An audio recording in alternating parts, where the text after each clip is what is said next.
here in the perimeter, there are no stars. Out here, we is stoned, immaculate. Hello and welcome. This is the C86 show. I'm David Eastaugh. As you know, we love a special guest. This week it's going to be the turn of the singer-songwriter Peter Bruntnell, who I spoke to very recently to find out more about life, love and poetry. Has had a life in music and last year brought out an album titled Houdini and the Sucker Punch. This is the interview, so you're going to find everything you ever want to know about Peter and much more. So after several minutes of interesting but casual chat, we get down to the exciting subject of the early formative years. Peter, it's over to you. I was similar age, so I was into T-Rex and Slade, and Alice Cooper was the first single I bought was Elected, Alice Cooper. The first album I bought was Slade, Slayed, and then after that I kind of bought some T-Rex records, then Thin Lizzy shortly after that. But then my musical awakening regarding playing acoustic guitar, which was years later, because I learned acoustic guitar in school, but I couldn't really relate to it because it didn't really sound like T-Rex or any of those bands that I grew up listening to, or Bowie really, because Bowie's just too complicated when you're beginning. So I had a second awakening when a friend of mine gave me After the Gold Rush. Right, classic. That was a bit of a moment, I suppose, because then I could play those songs myself and make them sound sort of similar to the record, whereas you couldn't do that with any of those earlier records. No, absolutely. I think we all had a go at Neil Young for a while, didn't we? And obviously, but yes, that was good. And did you grow up in?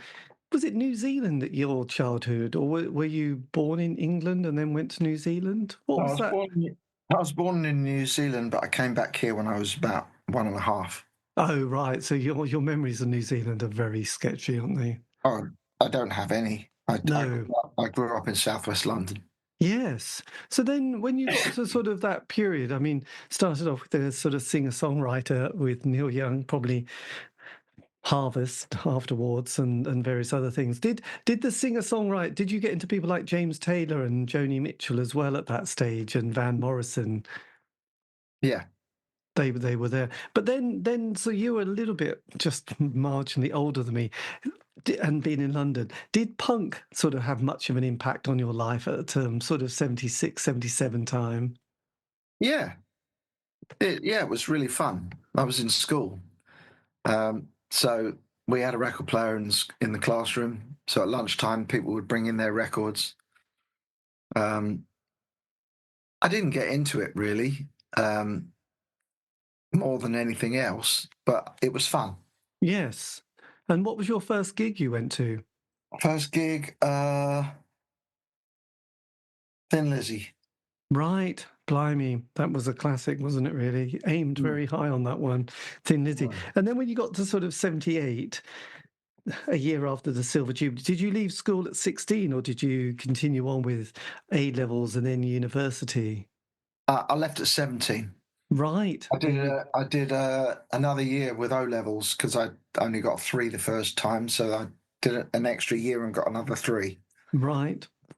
And then with 6 O-levels. And that would have been the year, Thatcher gets into power and creates the sort of shape of the 80s. And then we had the Falkland War and the miners' strike and the Greenham Common kind of meltdown or crisis. What was your kind of early 80s period like? Were you still interested in music at that stage? Yeah, I wasn't really playing music, but early 80s, yeah, I was into... Oh, no, I was in a band. Very early 80s, I left my job. I had a job for 4 years when I left school. And, right. Working for British Telecom. And then I left there in 83, and then I went travelling. So I was travelling off and on for a few years. and then I went to Australia in '80. So I was still travelling. I did a lot of travelling in the '80s, Greece and then Australia.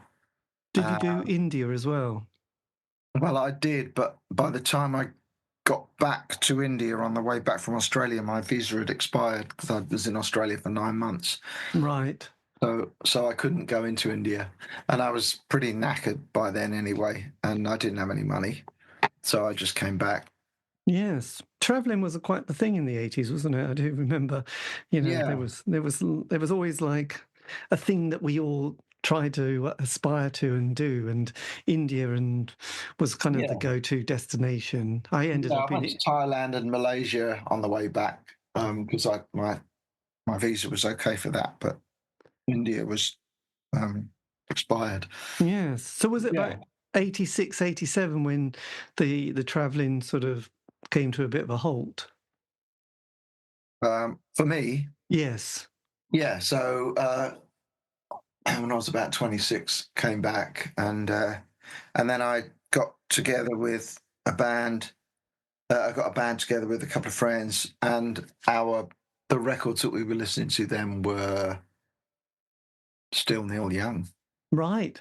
George and Nash, Brilliant. and then Nick Drake a bit too.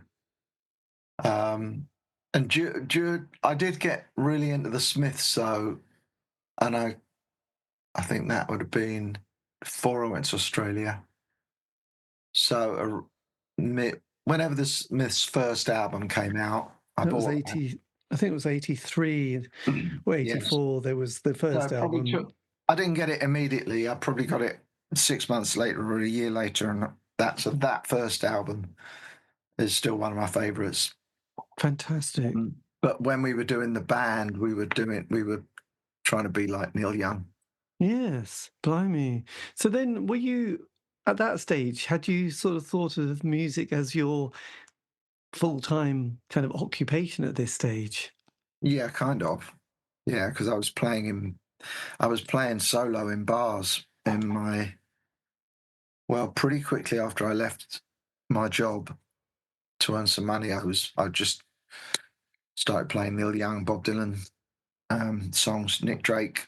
I got into Nick Drake around that time as well. Somebody gave me a tape, I suppose, of Nick Drake, and then I went and bought the records. Yes, absolutely. Yes. Pre CD, of course. So you had to buy the vinyl. Yes, I remember going to the record library and sort of getting them out and recording them, and at the time, yeah, it just wasn't. I think it must have been the 80s actually, that Oh. this slight obsession with Nick Drake had happened. But and people like Donovan as well, which was also somebody I thought was fantastic. And Hmm. yes, it was quite something. So then sort of we turned the decade. At this stage, had you got a record deal at this point? What? 90? No. Yes. No. Hang on. When was my daughter born? She's so about 93. I got a record deal. So I was still playing in pubs in the early 90s. And I was in various little bands. And then somebody called Pete Smith, a friend of mine, Vic Martin, who played keyboards in loads of bands, the Bee Gees, the Eurythmics, and ended up playing with Gary Moore up until he died. He lived in the same area, same kind of pubs we went to, and he brought a record producer down to one of my solo gigs called Pete Smith, who kind of got in touch and said if I wanted to do something serious, give him a shout. So that's what happened. Right. Right. So I played him all my songs, and I played him about 20 songs, and he didn't like any of them except for one. So he said, "Go and write some better songs." So it really galvanized me. I just suddenly thought, I've got the chance of recording in a proper studio with a proper record producer, whereas all the recordings prior to that had been like demos in like a local studio, you know, which is still great, but not with a record producer, well-known record producer at the helm, you know. So I went away and it's amazing, you know, somebody gives you that chance. I suddenly wrote some half-decent songs.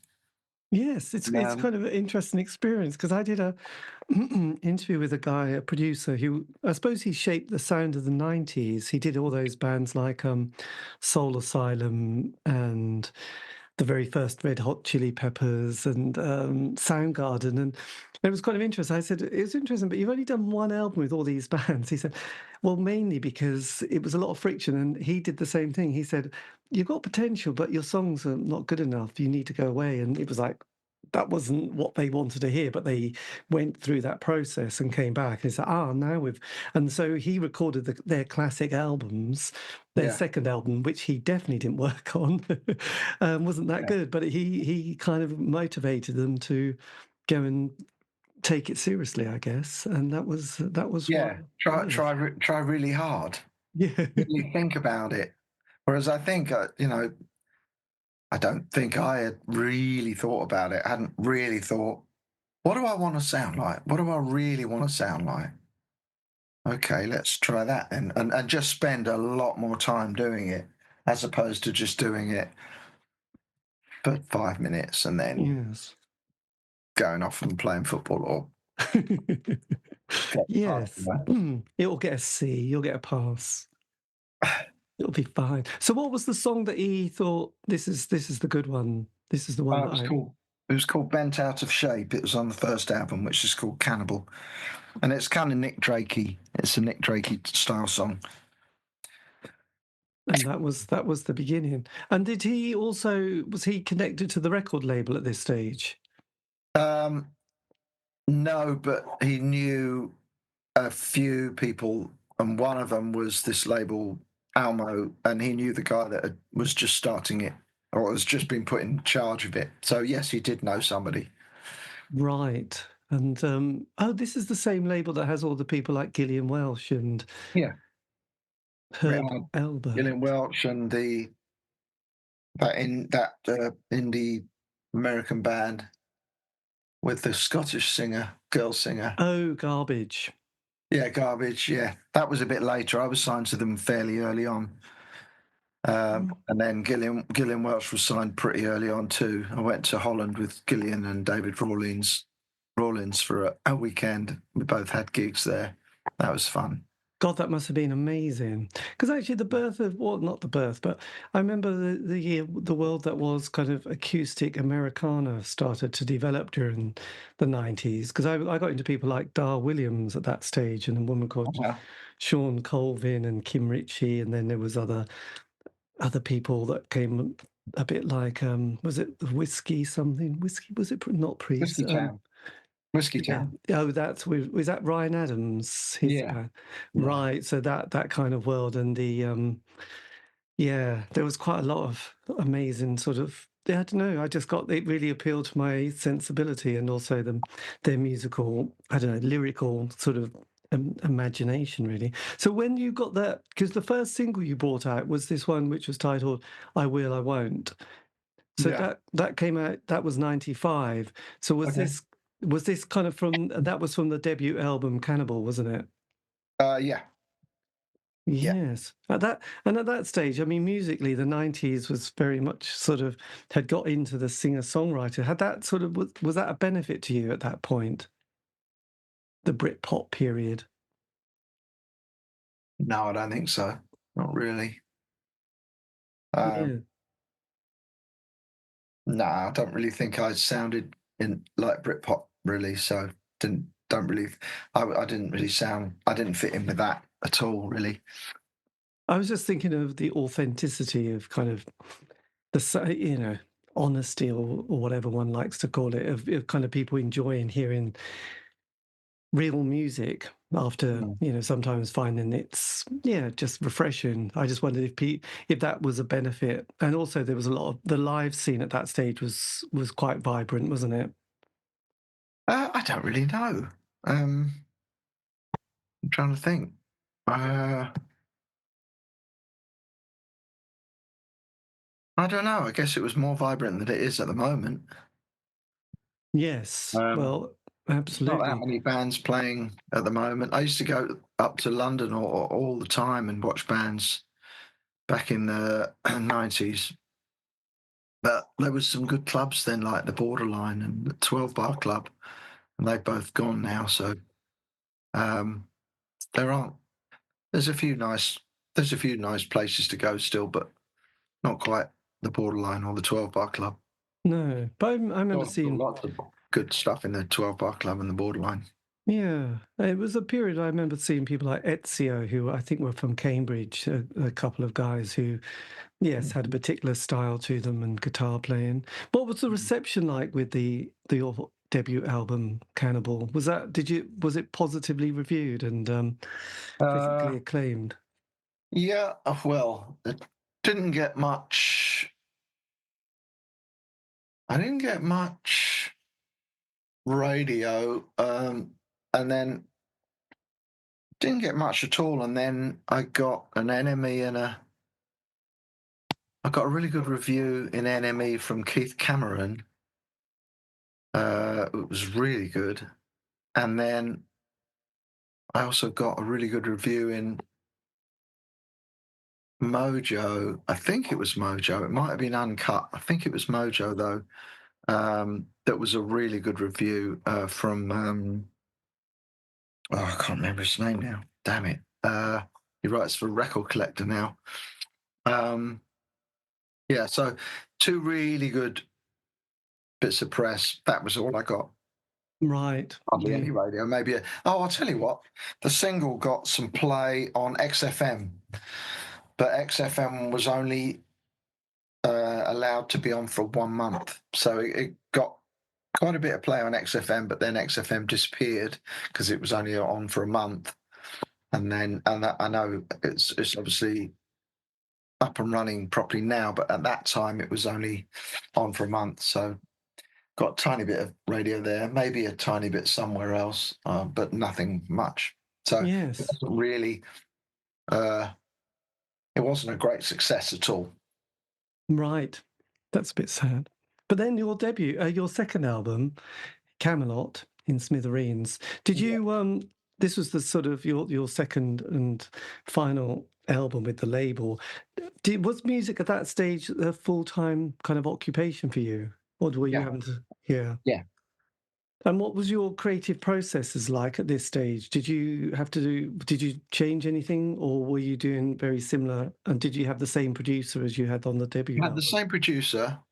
I'd gone a bit more.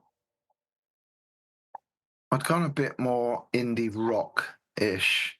I was listening to Sparkle Horse and Wilco and Sunvolt by then, but I wasn't. I went a little bit country on that one, but it was more.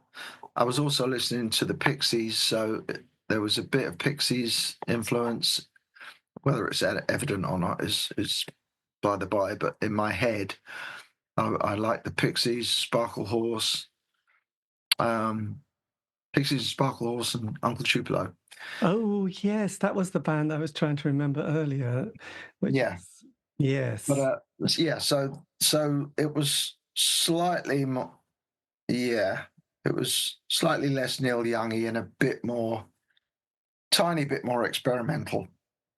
Yes. In the production as well. But yeah, it wasn't until the third album, Handful of Stars, third album, Norm for Bridgwater, that I made a conscious decision. Even though I was English, I was going to make a alternative country record, for want of a better word. Whereas before I'd kind of avoided it because I was English. And so that third album, Normal for Bridgwater, I I just did what I really wanted to do. Blimey, you went for it. And can Yeah. you remember, I mean, Handful of Stars, which is the opening track, can you remember sort of the inspiration for that number?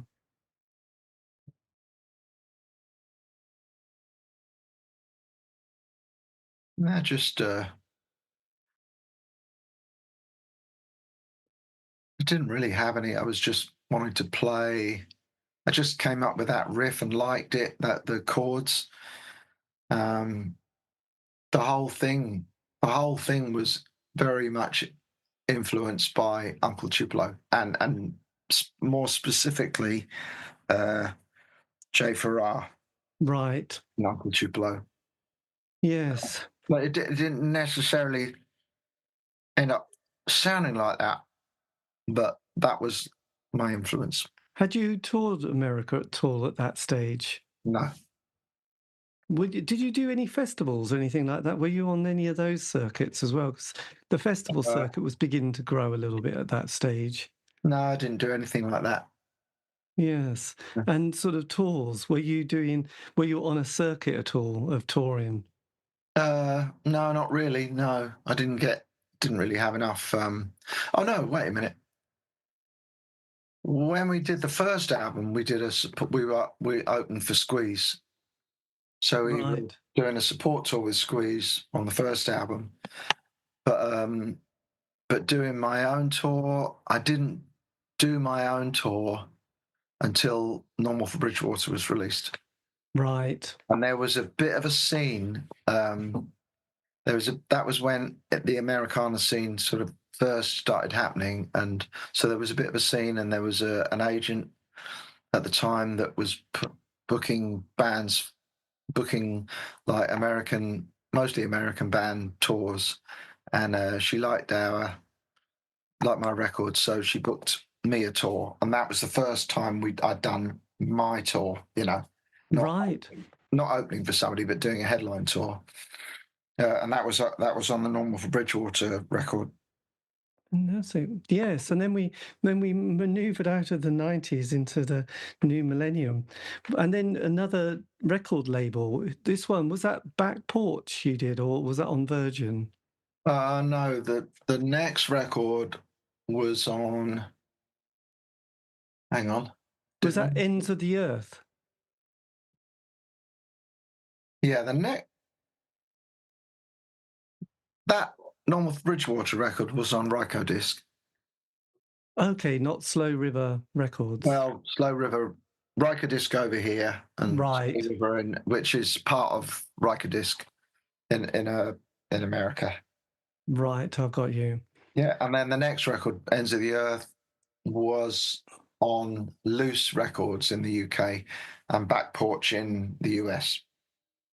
Okay. And were you at that stage, who were you, who was your producer on that record? Which one? Ends of the Earth. Pete Smith again. Had you stuck together for a long time at this point? Yeah, he'd done the first two, and then I did one in Boston, Massachusetts. I did Normal for Bridgewater in Boston, Massachusetts with the guy from Slow River, George Howard, produced it. And then the fourth album, Ends of the Earth, I got Pete Smith back in because we were back in the UK. Right. Yes. And what were you sort of looking or trying to achieve on that one? Had you changed your sound again at this point? No, I was doing a similar thing to Normal for Bridgewater. God damn. Yes. And did that get a good review? Did that get sort of well received? Yeah. By then, I was getting a bit of play on Bob Harris' show, and the press was really good for Normal for Bridgewater and Ends of the Earth. Yeah, got a fair bit of decent press for both of those. Fantastic. And then by then we'd established a few towns that we'd played in where it had been good. We just went and played there again, which is what I do now. So I just play towns where it kind of worked from the beginnings, so Winchester, Brighton, Leicester, Nottingham, London, obviously, Newcastle. That might be about it. And then we've added Scotland in lately because Scotland started working for some reason. Well, I know why, because the pedal steel player Ian Sloan helped me get the right agent in Right. in Scotland. So we started doing pretty well in Scotland. Yes. It's all about who you know and getting the right people to promote you, really. Yeah. Amazing. Yes. Tricky business. You're not, I think not quite the next one, but the one, the Ghost in a Spitfire. Yeah. Where were you sort of heading for this particular release? What was your sort of direction for this album?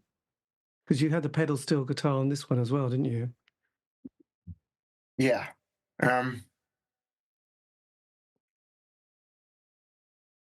Similar. Yes. Fairly similar song-wise. There's like I was always into. I've been into this band called Acetone for years. That from California. They're not that well known, really, in the UK. Well, don't know. They weren't that. They weren't as successful as they should have been. I don't think. But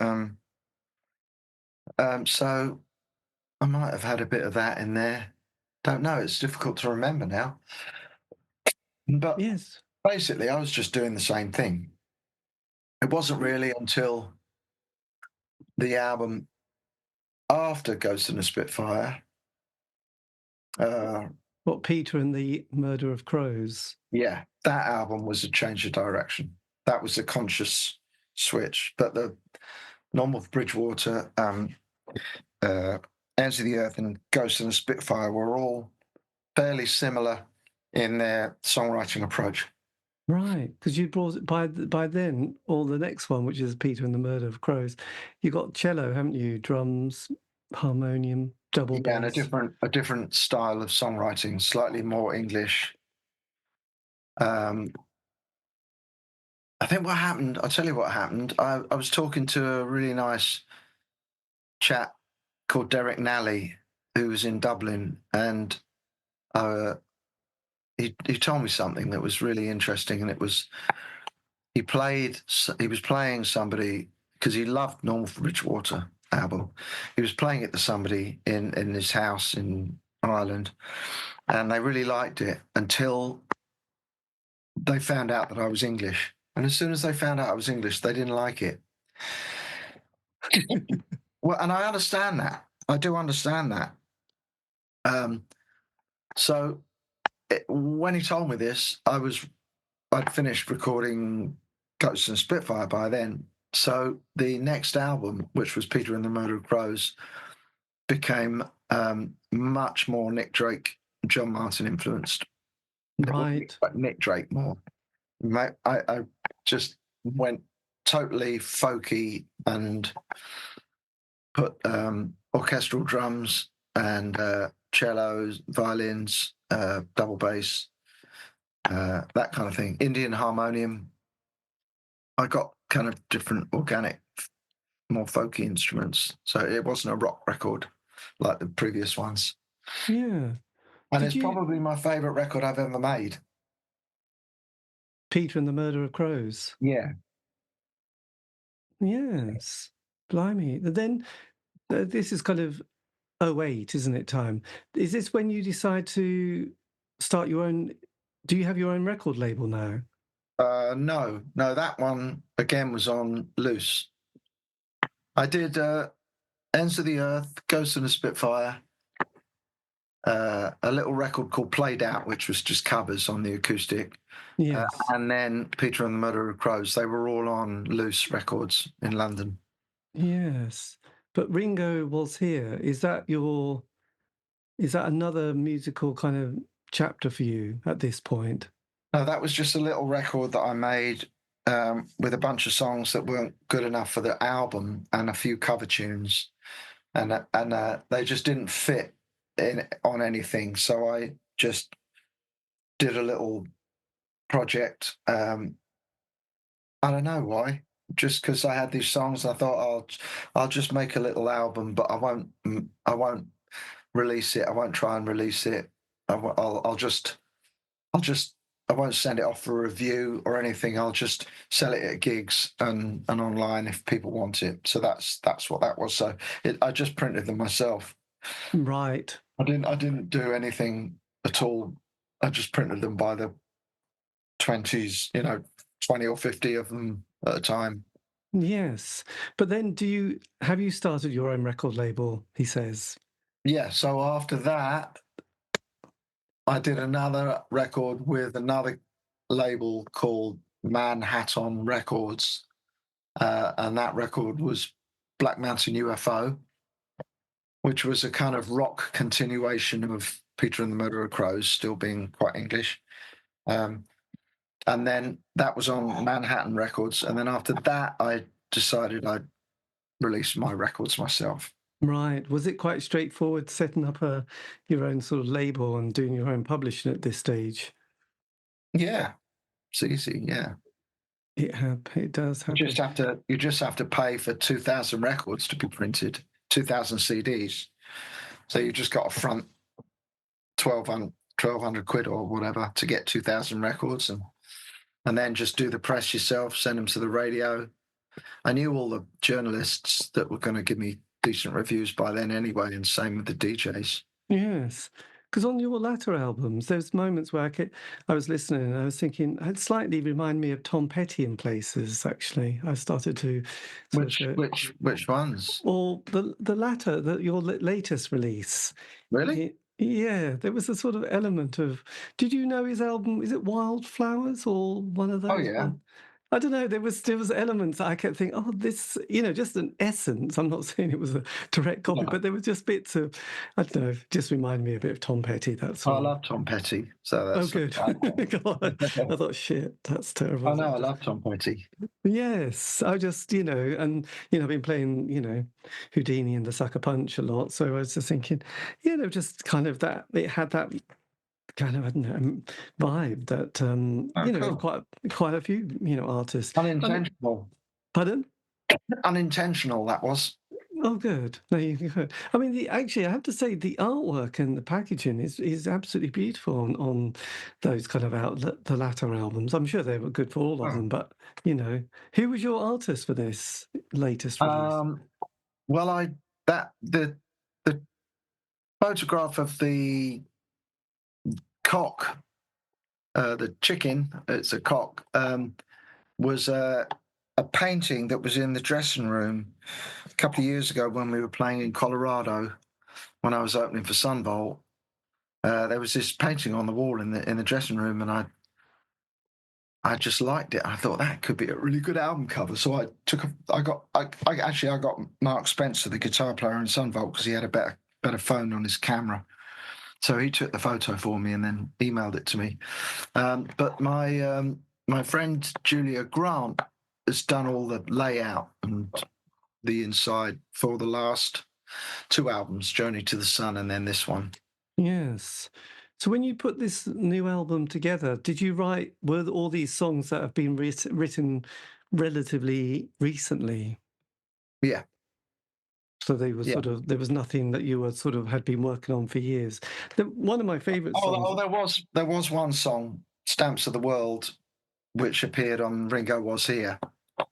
And I just thought it was time to release it properly on a record because I quite liked that song. And I thought what it was when I spoke to the pedal steel player, Eric Hayward, and I asked him if he would be interested in adding pedal steel from his house, and he said yes.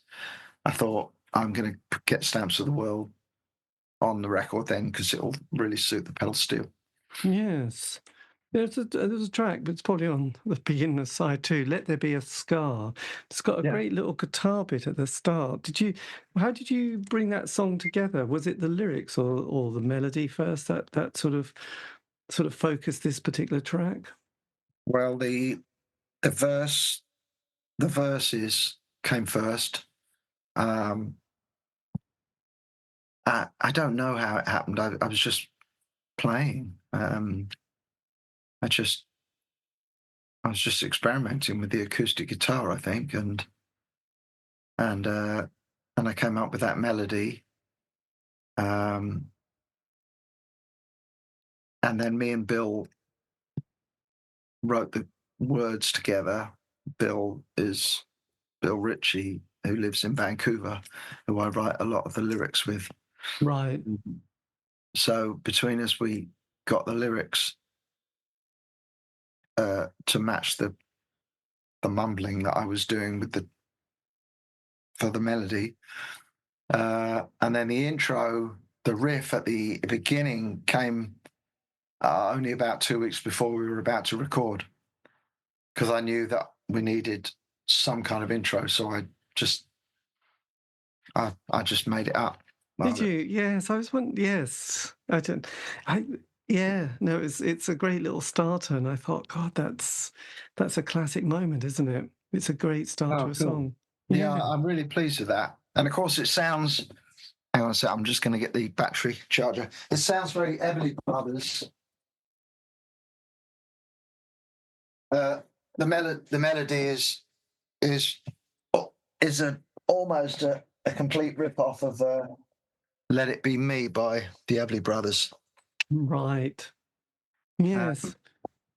A charming. Which I really liked, of course, because the Everly Brothers are great. Yes. But it's got a grunt. It's a bit grungy, which I like, because I could have produced that song in a few different ways, but I really like the fact that it sounds kind of Neil Young and grungy. I was actually sort of trying to sound. I thought it sounded almost Nirvana-ish, but probably not that Nirvana-ish. But I was glad when it kind of worked out grungy and then mellow, Yeah, and then grungy. they're just one of those sort of one of the standout tracks, and the other one that is, because I think the whole album works as a really good piece. But Out of the Pines, can you remember how that particular track sort of comes together and the processes? Yeah, I can remember that one because I really like Ron Sexsmith. Oh yes. And I just thought to myself, I'm going to try and write a song a bit more like Ron Sexsmith would do it. So that it just came out. I just started strumming and I made up a melody. It's about me not being very good at getting up and going to work in the morning, which is a fact. And I don't know, it just came out. Just came. These things, you don't know where they come from. You just sit down sometimes and you start strumming, and then you start singing a melody, and sometimes it works, and a lot of the time it doesn't, and every now and again it does, and so that one just came out, but it was me trying to sound like Ron Sexsmith. Yes. Do you work better as a sort of with a deadline, or something that you sort of have an urgency to sort of? Yeah, I think so. Well, yeah. Well, I mean, when I'm writing, when I finished an album, like I finished this album now, I haven't got any songs that I'm currently in the process of developing at all, because I'm not in that frame of mind right now. But when I do, once I get 1, 2, 3 songs written, then I'll start to think, all right, I've got 3 out of 10 here. Where do I go now? And then I'll start thinking about whether I want it to sound the same as the last record, or if I want to be all folky or electro. I'd quite like to do an electro record. Yeah, so Yeah. And yeah. the other track, which is kind of fascinating, the Flying Monk. Can you remember again what your state of mind was at that point when you were starting to bring this one together? Yeah, it was just after Christmas, and I read about the Flying Monk of Malmesbury, because we spent Christmas in Gloucestershire, near Malmesbury, and I think somebody gave me a bottle of the Flying Monk beer, and so I learned about who the Flying Monk was. You know, he was a monk in the 11th century in Malmesbury in Wiltshire that decided he wanted to be our first aviator, so he made some wings and jumped off the tower and went 100 meters and broke both his legs. So that was the inspiration, the lyric inspiration for that. And I was just playing around. I've got a bouzouki, and I write a lot of songs on the bouzouki. And that song, even though it sounds kind of a bit, actually, that song sounds a bit Tom Petty-ish, doesn't it? Maybe.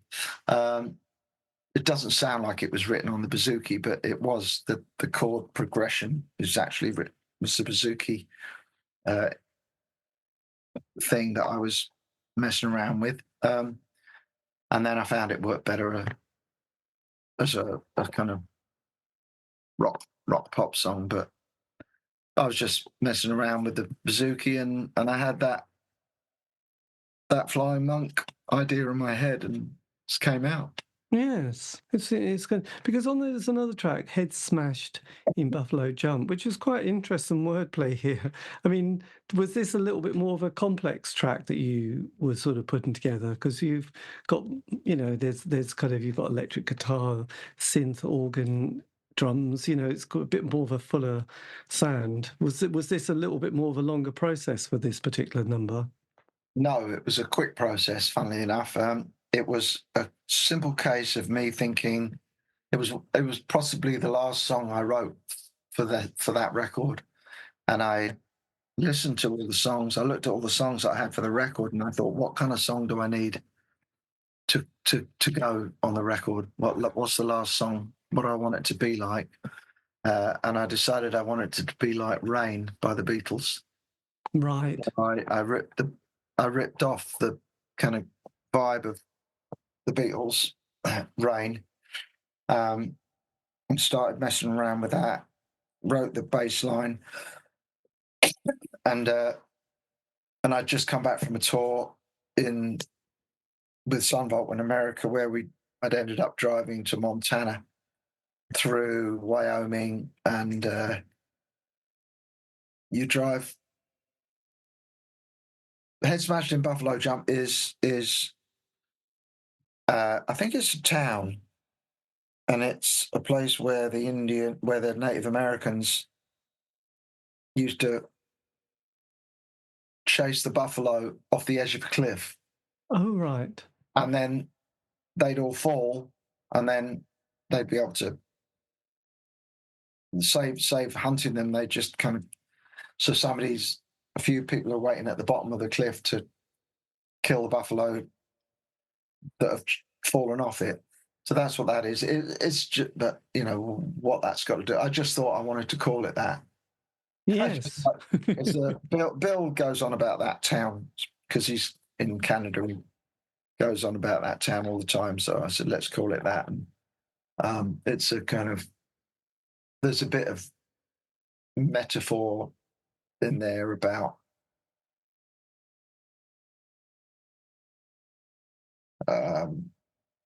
buffalo in the sky, and I can't remember what the lyrics are now, but it's kind of metaphorical. And it's somebody sitting on the underground going to work in London, but thinking their lives are bad.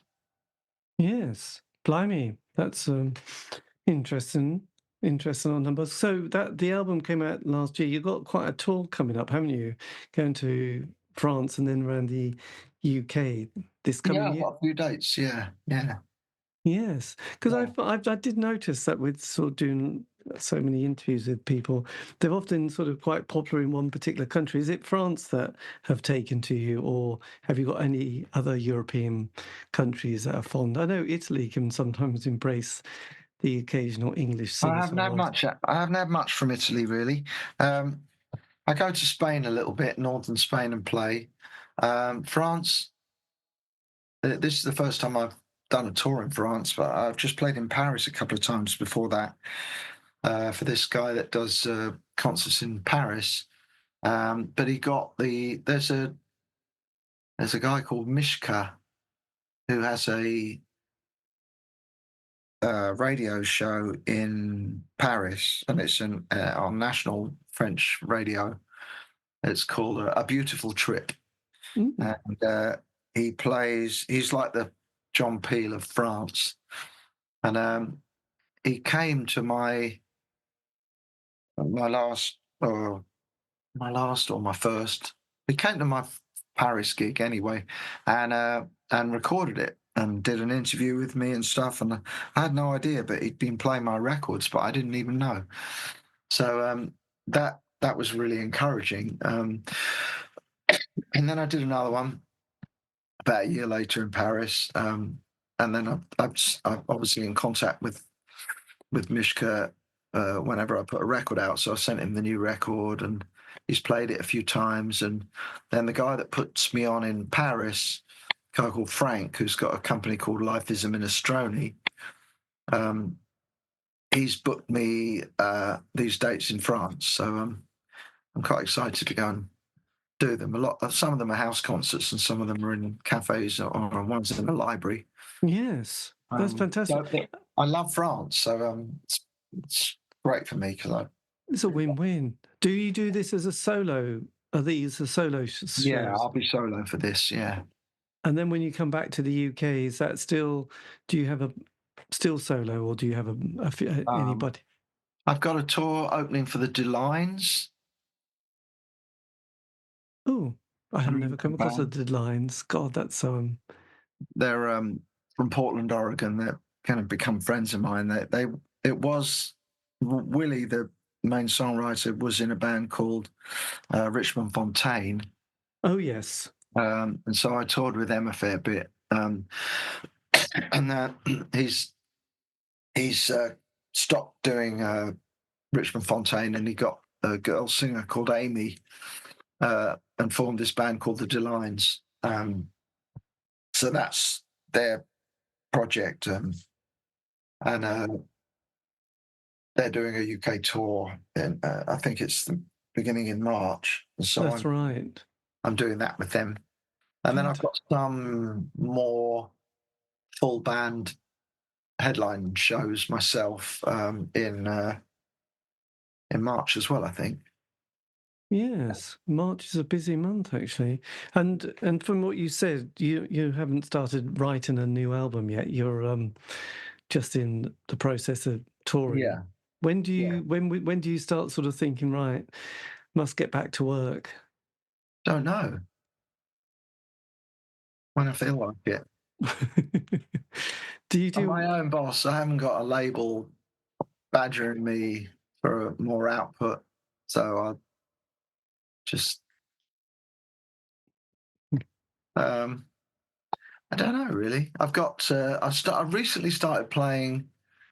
I play in a covers band, and I recently started playing with a chap called Robbie McIntosh, who played in the Pretenders back in the 80s, and then played with Paul McCartney.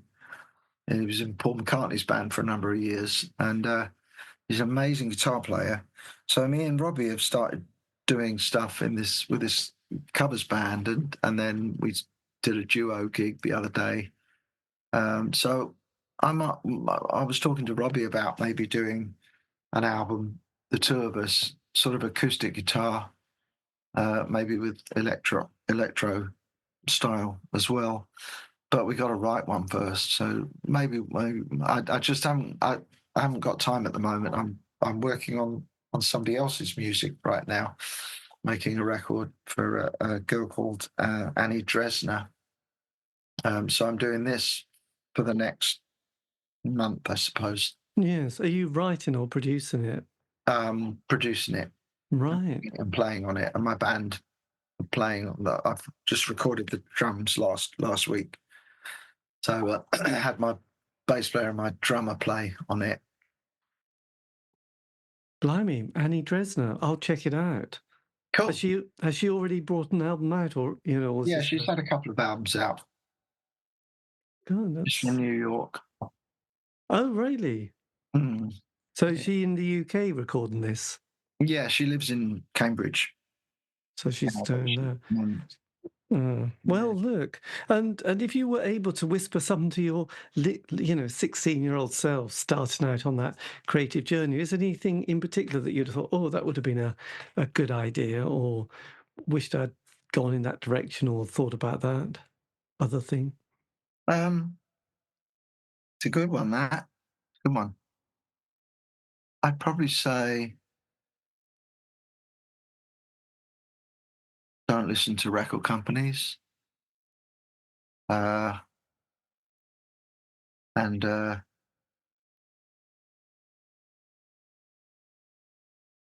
sing it in your own voice. Don't sing in an American accent, even though I still do a little bit, but it's a lot more English than it was when I first started. So I'd definitely say don't over Americanize your accent when you're singing.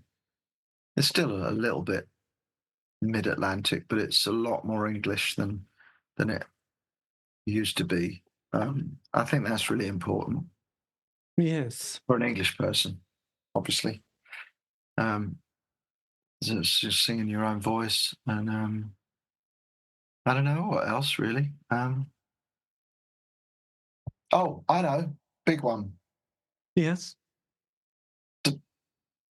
If it's not working, chuck it in the bin and start again. Don't keep flogging the same crappy idea. If it doesn't work, chuck it and start fresh. Right. Don't keep trying to reinvent some crappy song that's never going to be that good. Yes. You've got to be able to throw it away and start, turn left or turn right and go somewhere else. You've got to keep moving creatively. You can't keep rehashing the same song, the same album as well, even though kind of, you got to keep fresh. Yes. And what's your go-to Nick Drake song, album? I don't know, probably 5 Leaves Left. Right. I think, Pink Moon, a lot of people think, but I think it's a bit stark, really. I like 5 Leaves Left because of I like Hazy Jane, part 1 and part 2. If that is 5 Leaves Left, I think that is the one. I like them all. The first Nick Drake album I bought was Heaven in a Wildflower, so it was a compilation. Yes, that was the one I got from the record library, which I'd slightly forgot the title, Heaven in a Wildflower. Yeah. So that was a bit of everything from him, but it had Hazy Jane on it, which I love. Yes, A version for it actually for Spanish radio. Oh, I wonder where that is. Yes. I didn't really shout too loud about it over here. Yeah, Fruit Tree and Oh, beautiful. yeah, and there's another one which featured on the soundtrack called Which Away? Which will? Yes. Yeah. Which I think is stunning. So yeah, it's very, and I love obviously Solid Air by John Martin is always one of my absolute go-to songs, which I must admit, John Martin's a bit of an autumnal listening to me more than a summer listen, but all the same, it's still got something magical about him. Yeah. So yes, there you go. But look, Peter, thank you ever so much for this. This has been amazing. If you want, I can always send you the link, and you can always use it on your social media platform sites, because it's been great. Well, look, thank you, and I hope the tour goes really well. And like I said, I love the new album. I think it's fantastic. And thanks very much indeed. And that was me in conversation with Peter Bruntnell talking about his life in music. This has been the C86 show, David Eastaugh. If you want to contact me, you can on any of the social media platform sites. And all these interviews have been archived on Spotify, iTunes, Podbean. It's true. Have a great week. Stay safe.